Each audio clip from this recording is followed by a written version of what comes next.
Okay, so let's talk about the coagulase negative staph. All right, so there isn't a lot to memorize about these, but they're super high yield, so just try and follow through, right? Okay, so starting with staph saprophyticus. Now we're just gonna do this. So staph saprophyticus prophyticus.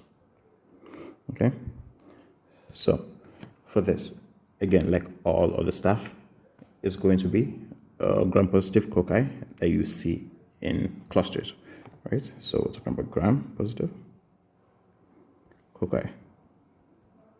I think you can appreciate this from the picture. In the middle, you can see it's just a bunch of tiny circles in clusters. So that's what that is.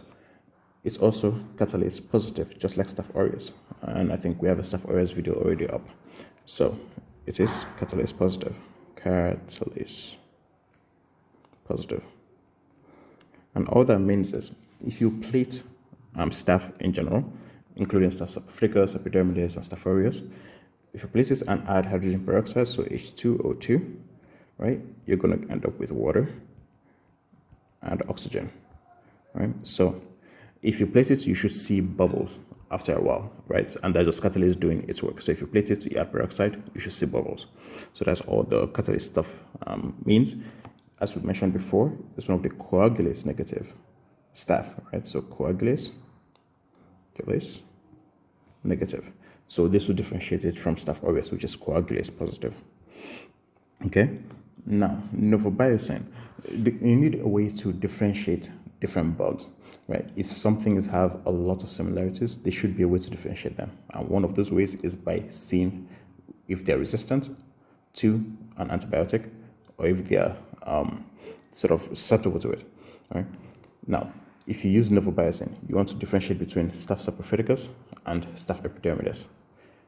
Staph saprophyticus is novobiocin resistant. So novobiocin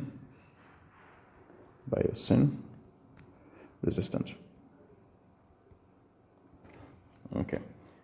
Now, both Staph saprophyticus and epidermidis are non-hemolytic. Right? So we're talking about gamma hemolytic here, which aka non-hemolytic, as opposed to Staph aureus, which is beta hemolytic. All right, so gamma hemolytic.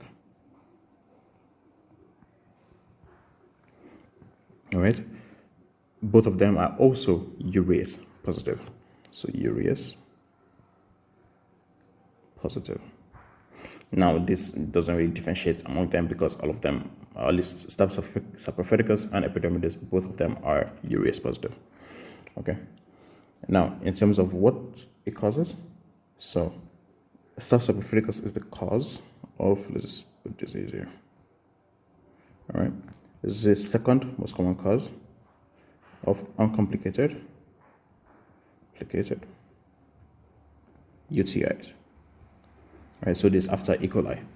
All right, so it's mostly associated with sexual activity. It's called honeymoon cystitis for a reason. Right, it rarely causes an upper UTI, right, of the upper part of the urinary tract. Okay, so because it's acute cystitis, right? So acute cystitis.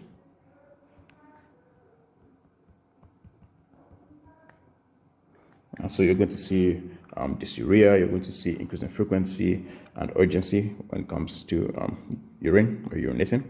You're also going to see suprapubic pain in patients. It's usually afebrile as well, right? So your patients will not really have a fever.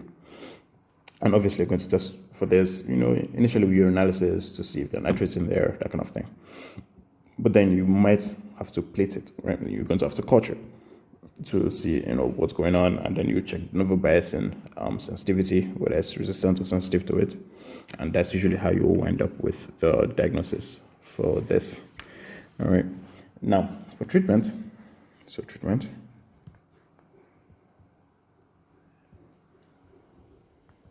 you're going to start off with nitrofurantoin, right? So nitrofurantoin. So this is going to be your first line medication. Right. Second line will be a trimethoprim, sulfamethoxazole, or Bactrim. Right. So we're just going to write that as TMP SMX. So that's Bactrim.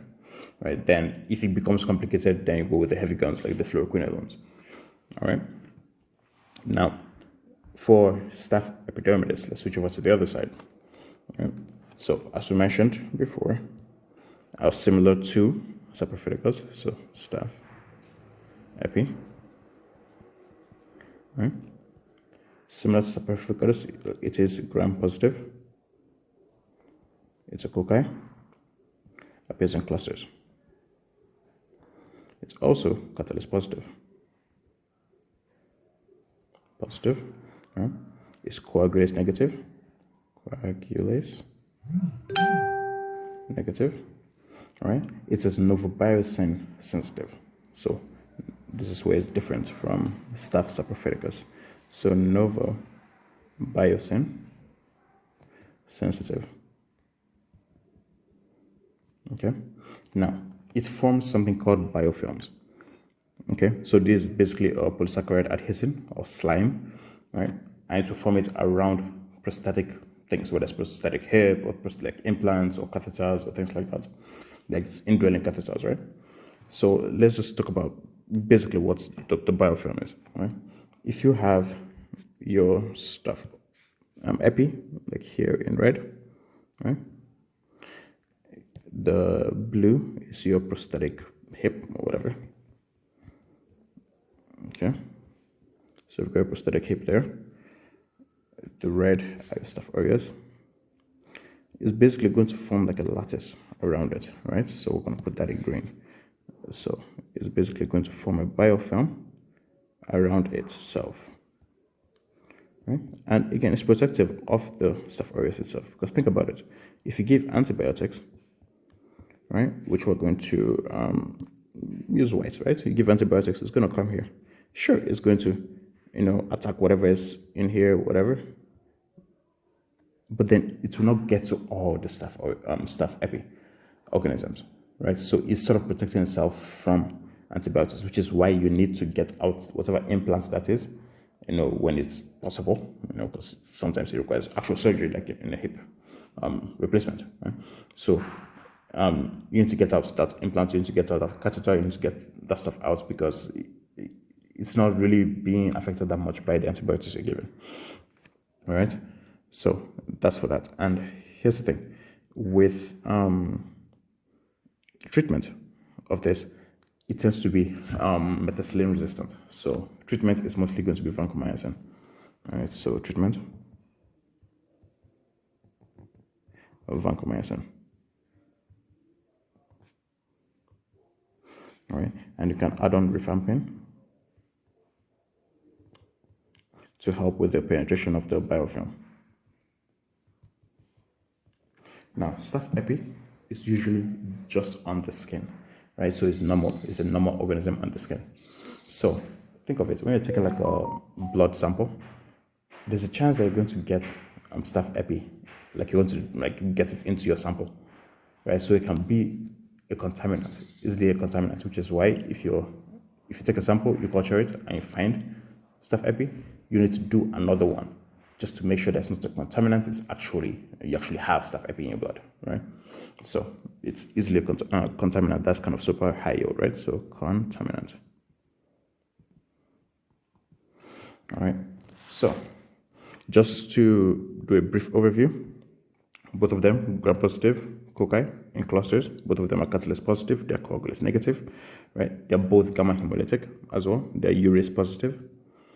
When it comes to Staph saprophyticus, high yield thing to know, it's second most common cause of a UTI after E. coli. So E. coli, which is first, right? It will cause acute cystitis. You treat it with nitrofurantoin, or a second line, Bactrim, right? So there's that. Then for Staph epidermidis, you treat it with vancomycin. It's usually methicillin resistant.